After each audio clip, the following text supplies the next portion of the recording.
شخص بڑا نیک تھا، صالح تھا، عبادت گزار تھا، مگر غریب بھی تھا۔ رات کو وہ بچوں کے ساتھ سویا ہوا تھا تو اس کو اچانک بچوں کے رونے کی آواز آئی۔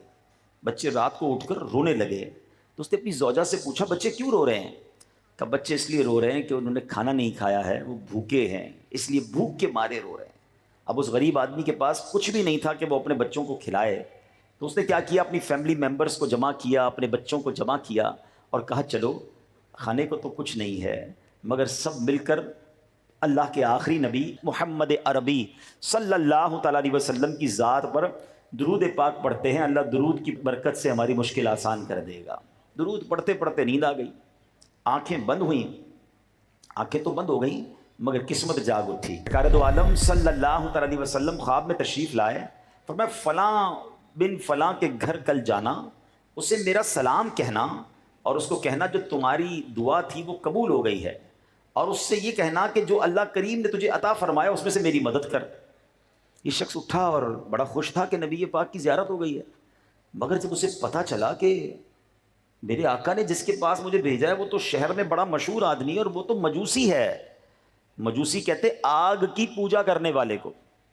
کہنے لگا کہ اللہ کے نبی مجھے مجوسی کے پاس کیسے بھیج سکتے ہیں؟ اس کو سلام بھی دے رہے ہیں، اس کو کہہ رہے ہیں کہ تیری دعا بھی قبول ہو گئی ہے، اللہ نے مال جو دیا ہے میری مدد کر۔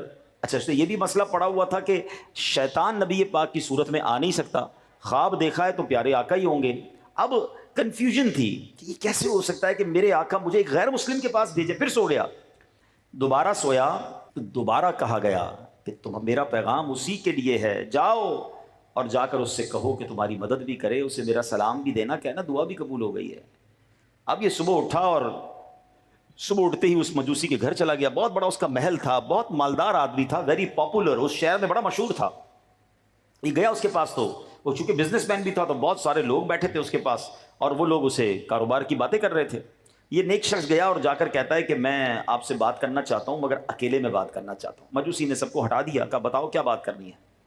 کہا کہ مجھے میرے آقا ہم مسلمانوں کے نبی صلی اللہ تعالیٰ علیہ وسلم کی زیارت ہوئی اور میرے آقا نے آپ کو سلام فرمایا ہے اور آپ کے لیے کچھ پیغام بھی دیا ہے۔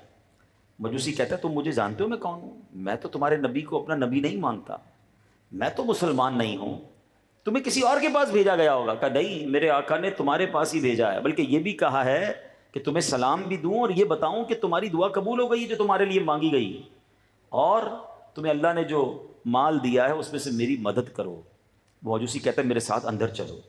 کمرے کے اندر لے گیا اور اندر جا کر کہتا ہے مجھے کلمہ پڑھاؤ، ہیں؟ اور اس کے ہاتھ پر کلمہ پڑھنا شروع ہو گیا، اشہد ان لا الہ الا اللہ وحدہ لا شریک لہ واشہد ان محمدا عبدہ ورسولہ۔ اب یہ نیک آدمی حیران کہ میں نے تو کچھ بھی نہیں کہا، اس نے کلمہ پڑھنا شروع کیا۔ اب اس نے فوراً کیا کیا، اپنی بیٹی کو بلایا، اپنے بیٹے کو بلایا، کہا دیکھو میں نے کلمہ پڑھ لیا ہے، میں مسلمان ہو گیا ہوں، اگر تم مسلمان ہوتے ہو تو ٹھیک ہے ورنہ میرا تمہارا رشتہ ختم۔ بچے کہتے ہیں ابا جان آپ ہمارے والد ہیں، ہم بھی کلمہ پڑھتے ہیں۔ بچے مسلمان ہو گئے۔ اب اس نے تمام جو تاجر اس کے گھر میں موجود تھے سب کو کہا سنو میں مسلمان ہو گیا ہوں، تم میں آج جو مسلمان ہو جائے جو میرے پیسے تمہاری طرف ہیں میں معاف کر دوں گا، اور اگر مسلمان نہیں ہوتے ہو میرا حساب دو، میرا آج سے تم سے تعلق ختم۔ کئی لوگوں نے کلمہ پڑھنا شروع کر دیا، مسلمان ہو گئے۔ اب یہ جو نیک بندہ پیغام لے کر آیا تھا یہ پریشان ہو گیا، کہتا ہے بھائی مجھے بتاؤ تو صحیح ماجرا کیا ہے، ابھی تو میں نے بات پہنچائی ہے، آپ نے بھی کلمہ پڑھ لیا، آپ کی فیملی کے لوگ آپ کے دوست بھی کلمہ پڑھنے لگے ہیں، مجھے بات تو بتائیں۔ کہا بات اب میں تمہیں بتاتا ہوں، بات یہ ہے کہ میری بچے اور بچی کی شادی کچھ دنوں پہلے ہوئی ہے۔ اچھا مجوسی مذہب میں بھائی بہن کی شادی بھی لوگ کیا کرتے ہیں، کہ میرا بیٹا اور میری بیٹی ہے، میں نے ان دونوں کی شادی کی تھی، بہت بڑی دعوت کی، بڑے جناب کھانے پکائے، اور میں نے جب دعوت سے فارغ ہوا اپنے کمرے میں جا کر لیٹا تو مجھے اپنے گھر کے برابر کے ایک چھوٹے سے گھر سے رونے کی آواز آئی۔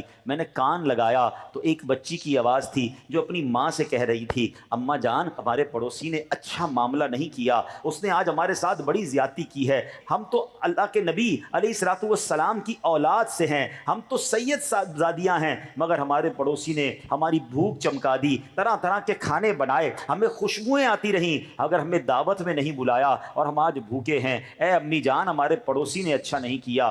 مجوسی کہتا ہے جب میں نے یہ سنا میں تڑپ کر رہ گیا کہ میرے اپنے پڑوسی بھوکے ہیں اور وہ مسلمانوں کے نبی کی اولاد سے ہیں اور میں نے انہیں کھانا بھی نہیں بھجوایا۔ بہرحال اس نے اسی وقت رات کو اٹھ کر کھانے پیک کروائے، سامان پیک کروایا، کچھ جوڑے بھی، کچھ رقم بھی، اور فوراً جا کر ان کے دروازے پر رکھ کر آ گیا۔ اب پھر آ کر گھر میں کان لگاتا ہے کہ اب بچیوں کی باتیں سنوں، اب ان کے گھر کی کیفیت کیا ہے۔ دروازہ کھلا، کھانا اور تحفے اندر گئے، بچی بڑی خوش ہے، ماں سے کہتی امی جان دیکھو تو صحیح ہمارے پڑوسی نے کتنی ساری چیزیں بھجوائی ہیں۔ تو ماں کہتی بیٹا کھانا کھا لو، مگر وہ بیٹی رک جاتی ہے، کہتی اماں جان ہم کیسے کھانا کھائیں، یہ کھانا تو غیر مسلم کے گھر سے آیا ہے، یہ تو مسلمان نہیں ہے۔ سبحان اللہ۔ تو ماں کہتی بیٹا اب ایسا کرو، پڑوسی نے تو تحفہ بھیج دیا ہے، ہم اسے دعاؤں کا تحفہ دیتے ہیں۔ اب سید زادی نے ہاتھ اٹھائے اور دعا کرتی ہے کہ اے امی جان میں دعا کرتی ہوں آپ آمین کہیں کہ اللہ ہمارے پڑوسی کو ایمان کی دولت نصیب کر دے، اور ہم دعا کرتے ہیں کہ یا اللہ جس طرح اس نے آل رسول کی خدمت کی ہے